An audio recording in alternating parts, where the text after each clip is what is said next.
Emma Whitmore turned 6 years old on a Tuesday, and not a single sound left her lips when the candles were lit. 50 children crowded the enormous ballroom. A magician pulled rabbits from hats. A clown made balloon animals that squeaked and twisted.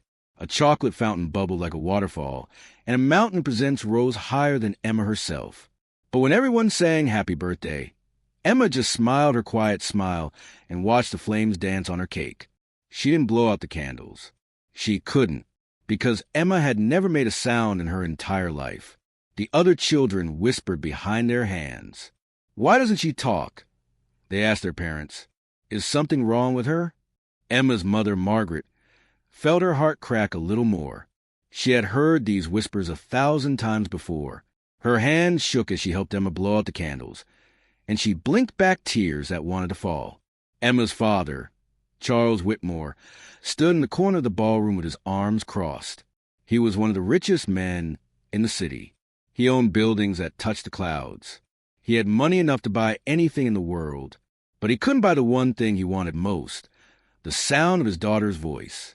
After the party ended and the last guest left, the Whitmore mansion became quiet again. It was always quiet. The house had 37 rooms, marble floors that echoed when you walked, and chandeliers that sparkled like frozen stars. But no laughter rang through the hallways. No singing came from Emma's bedroom. No small voice called out Mommy or Daddy in the night. Just silence. Heavy, thick silence that pressed down on everything like a blanket made of stone. Margaret sat on Emma's bed that night, brushing her daughter's long brown hair. Emma's eyes were bright and smart. She smiled. She laughed without sound, her shoulders shaking and her eyes crinkling at the corners. She hugged her mother tight and drew pictures of flowers and sunshine, but she never spoke. "Please, sweetheart," Margaret whispered, her voice breaking. "Just one word. Any word. Say, Mama. Can you try? Please try." Emma looked at her mother with sad, understanding eyes. Then she pressed her small hand against Margaret's cheek, as if to say, "I'm sorry. I can't." Margaret left the room and cried in the hallway where Emma couldn't see. Downstairs, Charles paced back and forth his office, his expensive shoes clicking on the wooden floor. He had taken Emma to 17 different doctors. 17! They had done tests and scans and examinations. Every single doctor said the same thing. There's nothing wrong with her throat. Her vocal cords are perfect. She should be able to speak. But she didn't. One doctor said, maybe she's choosing not to talk. Charles had shouted at that doctor, "My daughter is not choosing this. Why would anyone choose to be silent?" Another doctor suggested, perhaps something frightened her, something traumatic. But nothing bad had ever happened to Emma. She had lived her whole life in safety and comfort, surrounded by love and every toy a child could want. The mystery burned in Charles's chest like a fire. He was a man who solved problems. He built empires. He made deals worth millions of dollars. But he couldn't solve his own daughter.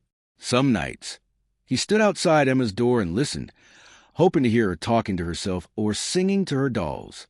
But there was never anything, just the quiet breathing of a sleeping child. Margaret stopped sleeping. Dark circles appeared under her eyes like bruises. She wandered the mansion at 3 a.m, checking on Emma, making sure she was still there, still real, still alive in her silence. The silence was eating their family from the inside out. Then, on a regular Thursday morning, something changed. It was garbage day. The big green truck rumbled down their street at 7 o'clock, just like it did every week. The workers moved quickly, grabbing bins and tossing bags into the truck's hungry mouth. Emma stood at her bedroom window, watching. She always watched on Thursdays, but Margaret had never really noticed before. This morning, though, Margaret came into Emma's room and saw her daughter press against the glass, her small hand waving. Margaret looked down at the street. One of the garbage men was waving back. He was a tall man with kind eyes and work gloves covered in dirt. His name tag said Daniel. He smiled up at Emma, then gave her a little salute before moving to the next house. And Emma, silent, mysterious Emma, clapped her hands together and bounced on her toes. Margaret's breath caught in her throat. She hadn't seen Emma look that happy in months. "Do you like the garbage man?" Margaret asked softly. Emma nodded, her eyes shining. She pointed out the window, then pointed at her own chest, right over her heart. Margaret didn't understand what it meant. Not yet, but something told her this was important. Very important. When Charles came home from work that evening, Margaret told him what she'd seen. A garbage man? Charles frowned. Emma got excited about a garbage man. She waved at him. Charles. She smiled. A real smile. Not the sad one she's been giving us. Charles rubbed his tired eyes. Margaret, we've spent hundreds of thousands of dollars on specialists, therapists, and experts. Are you telling me a garbage collector is going to help our daughter? I don't know, Margaret said. But she noticed him. She connected with him. That has to mean something. Charles didn't believe it. How could he? A man who picked up trash couldn't possibly hold the answer they'd been searching for. But he was wrong. Daniel Hayes, the garbage man with the kind eyes and dirty gloves, was about to change everything. Because sometimes the people who seem ordinary are the ones who can do the most extraordinary things. And sometimes the loudest love is the one that knows how to be quiet. Thursday became Emma's favorite day. Every Thursday morning at exactly 7 o'clock, Emma was at her window. She wore her pajamas and held her stuffed rabbit, but her eyes were wide awake and searching the street below. When the green garbage truck rumbled around the corner, Emma's whole face lit up like someone had turned on a light inside her. Margaret started waking up early just to watch her daughter watch the garbage man. It was the strangest thing she'd ever seen, but also the most wonderful, because Emma looked alive in those moments. Really, truly alive. Daniel always waved, always smiled. Sometimes he did a funny little dance while he worked, making Emma's shoulders shake with silent laughter. Sometimes he showed her the interesting things people threw away, a broken toy car, a deflated balloon, a book with torn pages. He'd hold them up for her to see, and Emma would nod or shake her head, giving her opinion on each treasure. It became their language, a language without words. One Thursday it was raining hard. Margaret thought the garbage truck might not come, but at 7 o'clock sharp, there it was. Daniel wore a bright yellow raincoat that made him look like a giant duck. Emma pressed her nose against the window, leaving a little circle of fog on the glass. Daniel looked up and saw her. Then he did something amazing. He started dancing in the rain, splashing in puddles and spinning around with his arms out wide. His partner on the truck laughed and shook his head, but Daniel didn't care. He was making Emma happy. And Emma, precious, silent Emma, jumped up and down, clapping her hands over and over. Margaret felt tears running down her cheeks, but this time they were good tears. Happy tears. She made a decision.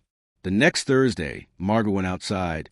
She waited on the sidewalk in her nice clothes and expensive shoes, feeling nervous and strange. When the garbage truck arrived, she walked up to Daniel. "Excuse me," she said. "My name is Margaret Whitmore. I live in that house." She pointed to the mansion. "My daughter Emma waves to you every week." Daniel pulled off his work glove and shook her hand. His grip was strong and honest. "I know Emma," he said, and his voice was gentle. "She's at the window every Thursday. I look forward to seeing her." Margaret's throat felt tight. She doesn't speak. She's never spoken in her whole life. But you make her smile. Really smile. I don't understand why, but I want to thank you. Daniel looked up at Emma's window. Emma was there, watching. He waved, and she waved back. "I don't do anything special," Daniel said. "I just wave. I just notice her. Maybe that's all she needs. Someone to notice her without expecting anything back." Margaret stood there on the sidewalk, stunned. This garbage man, who probably didn't even finish college, had said something none of the fancy doctors could say. Something true and simple and perfect. "Would you?" Margaret hesitated. "Would you be willing to meet her? Properly, I mean. Come to the house." Daniel looked surprised. "You want me to visit?" "Yes, please. I think it might help." Daniel thought about it, then nodded. "If you think it's okay, ma'am, I'd be honored." That Saturday, Daniel Hayes walked through the front gates of the Whitmore mansion. He wore clean jeans and a button-up shirt. and he carried a small paper bag. Charles Whitmore met him at the door, and his face was like stone, cold, unwelcoming. "Mr. Hayes?" Charles said, not offering his hand. "My wife seems to think you can help our daughter. I'm skeptical, but she insisted I give you a chance." Daniel didn't flinch. "I'm not here to fix anything, sir. I'm just here to visit with Emma, if she wants me to." Charles's jaw tightened. He didn't like this situation at all. A garbage man in his house? It felt wrong. It felt desperate. But Margaret had begged him, and he couldn't say no to his wife anymore. She was falling apart, and he didn't know how to hold her together. Emma was in the living room, sitting on the floor with her coloring books. When she saw Daniel walk in, her eyes went huge. She dropped her crayon and stood up slowly, staring at him like he was a magical creature who had stepped out of a storybook. Daniel knelt down so he was at her level. "Hi, Emma," he said softly. "I brought you something." He opened the paper bag and pulled out a small toy garbage truck. It was old and the paint was chipped, but the wheels still turned and the back still lifted up and down. "This was mine when I was a kid," Daniel said. "I thought maybe you'd like it." Emma took the truck carefully, like it was made of glass. She turned it over in her small hands, examining every detail. Then she looked up at Daniel and smiled the biggest smile Margaret had ever seen. Daniel sat down on the floor. "Can I color with you?" Emma nodded. She handed him a blue crayon. They colored together in silence. Daniel didn't ask her questions. He didn't try to make her talk. He didn't treat her like she was broken or strange. He just colored a picture of a truck, and Emma colored a picture of a house with a window, and they sat together like two friends on any normal Saturday. Margaret watched from the doorway, her hand covering her mouth. Charles watched from his office door, his arms crossed, his face unreadable. An hour passed. Then, too, Daniel told Emma stories about his job. Funny stories about the weird things people threw away, like a bathtub full of rubber ducks or a refrigerator covered in stickers.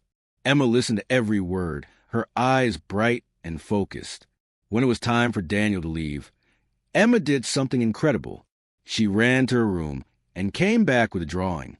She'd made it that morning, a picture of a green garbage truck with a yellow raincoat figure standing next to it. Above the truck, she'd drawn a big yellow sun with a smile. She handed it to Daniel. "This is beautiful," Daniel said, his voice thick with emotion. "Can I keep it?" Emma nodded hard, bouncing on her toes. "Thank you, Emma. This is the best gift anyone's ever given me." After Daniel left, Charles exploded. "This is ridiculous," he shouted, pacing around the living room. "We're letting a garbage man into our home? What will people think? What will our friends say?" "I don't care what they think," Margaret shouted back, and Charles stepped back in shock. Margaret never shouted. "Our daughter smiled today," Charles. "Really smiled. She gave him a gift from her heart. When was the last time she did that for us?" "When?" Charles had no answer. "He sees her," Margaret continued, her voice shaking. "He doesn't see a problem or a puzzle or a disappointment. He sees Emma. Just Emma. And maybe that's what she's been waiting for all along." Charles sank into a chair, suddenly looking very old and very tired. "I just want my daughter to talk. Is that so terrible? I just want to hear her voice." "So do I," Margaret whispered. "But maybe we've been pushing so hard that we've scared her into staying quiet. Maybe we need to learn how to be quiet with her first." Upstairs, Emma sat on her bed, holding the toy garbage truck. She pressed it against her chest and rocked back and forth, smiling in the darkness of her room. Something was changing inside her, something small and fragile, like a flower bud just starting to open. She didn't have words for it yet, but it felt warm and safe and good. It felt like hope. Daniel came back the next Saturday, and the Saturday after that. Each time, he brought something small, a smooth stone he found, a pretty leaf, a picture he drew with crayons. Each time, Emma gave him something too. More drawings, a shiny button, a ribbon from her hair. They built a friendship made of small treasures and comfortable silence. Charles watched it happen, and slowly, very slowly, his hard heart began to soften. He saw how Emma relaxed around Daniel, how she laughed without fear, how she trusted him completely. Maybe Margaret was right. Maybe love didn't need to be loud. Maybe love could be quiet and patient and gentle, like a garbage man who took time to wave at a lonely little girl. Maybe miracles didn't always look the way you expected them to look. And maybe, just maybe, Emma was getting ready to surprise them all. 6 weeks after Daniel's first visit, something extraordinary happened on an ordinary Thursday morning. The sun was shining bright and warm. Birds sang in the trees outside Emma's window. The garbage truck rumbled down the street right on time, and Emma was at her usual spot, waving with both hands. Daniel waved back, just like always, but this time he did something different. He stopped working. He set down a garbage bag, wiped his hands on his pants, and walked right up to the Whitmore's front gate. Then he looked up at Emma's window and cupped his hands around his mouth. "Emma," he called up, "it's such a beautiful day. Are you happy?" Margaret was in Emma's room, folding laundry. She froze when she heard Daniel's voice. She looked at her daughter. Emma was staring down at Daniel with an expression Margaret had never seen before. Her mouth was open slightly. Her eyes were wide. Her whole body seemed to be trembling, like a guitar string that had just been struck. "Are you happy, Emma?"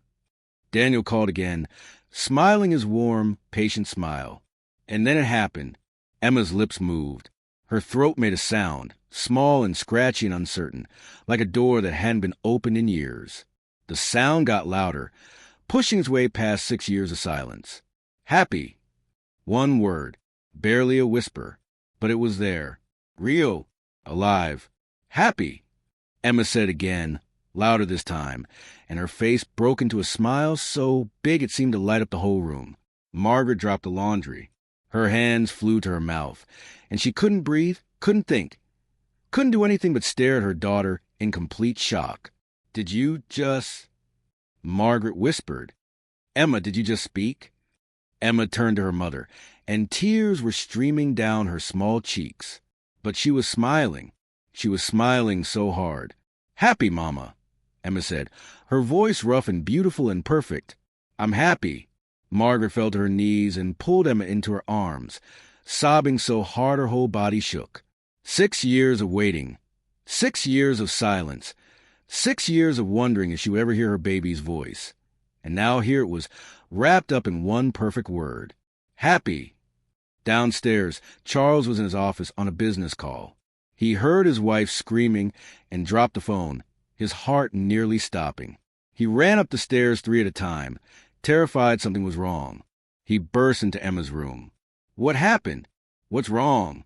Margaret looked at him with tears pouring down her face, but she was laughing, actually laughing. "She spoke, Charles. Our daughter spoke." Charles went completely still. "What?" Emma walked over to her father. She was still crying, still smiling, still glowed with something that looked like freedom. She took his big hand in her small one. "Hi, Daddy," she said softly. Charles Whitmore, the billionaire who never cried, who prided himself on being strong and in control, fell apart. He dropped to his knees and hugged his daughter so tight, crying into her hair, whispering, "Thank you, thank you, thank you," over and over again. Outside, Daniel stood at the gate, watching the window. He saw the family holding each other, saw them crying and laughing, and he knew what had just happened. He didn't need credit. He didn't need thanks. He had just wanted to help a lonely little girl feel safe enough to find her voice. Mission accomplished. He gave one final wave and went back to work, whistling a happy tune as he tossed garbage bags into the truck. The next few weeks were like watching a flower bloom in fast motion. Emma's words came slowly at first, 1 or 2 a day. Yes. No. More. Please. Each word was a celebration. Each sentence was a miracle. She told her parents she had always wanted to talk, but the words felt stuck inside her, trapped, like they couldn't find the door to get out. Why did Daniel help? Margaret asked gently one evening as they sat together on Emma's bed. Emma thought about it for a long time. Then she said, "He didn't want me to talk. He just wanted me to be me. That made me feel safe. Safe enough to try." Margaret understood then. All the doctors, all the specialists, all the pressure and tests and worry, it had made Emma afraid to fail. afraid to disappoint everyone, afraid that if she tried to speak and couldn't, it would break her parents' hearts. But Daniel never wanted anything from her. He just enjoyed being with her. And in that safety, Emma found her courage. Charles invited Daniel to dinner. A proper thank you dinner with the family.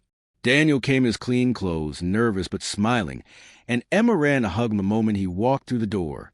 "Hi, Daniel," she said clearly, proudly. "Hi, Emma," Daniel said, his eyes misty. "It's good to hear your voice." They sat at the huge dining table, and for once, the mansion didn't feel empty or quiet. It felt full of words and laughter and stories. Emma talked about her favorite colors, her favorite toys, her favorite Thursday mornings when Daniel would dance in the rain. Charles cleared his throat. "Mr. Hayes, Daniel, I owe you an apology." Daniel looked surprised. "Sir, I judge you," Charles said, his voice heavy with shame. "I thought because you were a garbage man, you couldn't possibly help my daughter. I was a snob and a fool. You gave my family the greatest gift we've ever received. You gave us Emma's voice. I will never be able to repay you." Daniel shook his head. "You don't owe me anything, Mr. Whitmore. Emma gave me a gift, too. She taught me that some of the most important people in the world are the quiet ones, the ones who need someone to listen instead of talk. I'll carry that lesson with me forever." Margaret reached across the table and squeezed Daniel's hand. "Will you keep visiting? Saturday mornings? Emma would love that." "So would I," Daniel said, grinning at Emma. Emma clapped her hands. "Yes, please, Daniel." And so it became their tradition. Every Saturday morning, Daniel would come to the mansion. Sometimes they colored. Sometimes they played with the toy garbage truck. Sometimes they just sat together and talked about everything and nothing. Emma's vocabulary grew every day. She learned to sing. She learned to tell jokes. She learned to say, "I love you," to her parents. And every single time she said it, Margaret and Charles felt like they were hearing it for the first time. The mansion wasn't silent anymore. It was full of Emma's voice, asking questions, telling stories, singing songs in her bedroom at night. But Emma never forgot the lessons she learned. Sometimes the most powerful thing you can do is listen, really listen, not waiting for someone to be different, but accepting them exactly as they are. And sometimes the people who change your life aren't the ones with fancy titles or expensive degrees. Sometimes they're the ones who show up every Thursday morning in work gloves and a smile, treating you like you matter. 3 years later, Emma was 9 years old and talked nonstop. She loved reading, singing, and telling anyone who would listen about her best friend Daniel, the garbage man who helped her find her voice. Charles and Margaret learned to be different parents, patient parents, listening parents. They learned that love isn't about fixing people. It's about seeing them, accepting them, and giving them the space to bloom in their own time. And every Thursday morning, no matter how busy she was, Emma stood at her window and waved at the green garbage truck that rumbled down her street. Daniel always waved back, because some friendships are too special to ever forget, and some heroes wear work gloves instead of capes. If this story touched your heart, share it with someone who needs to hear it.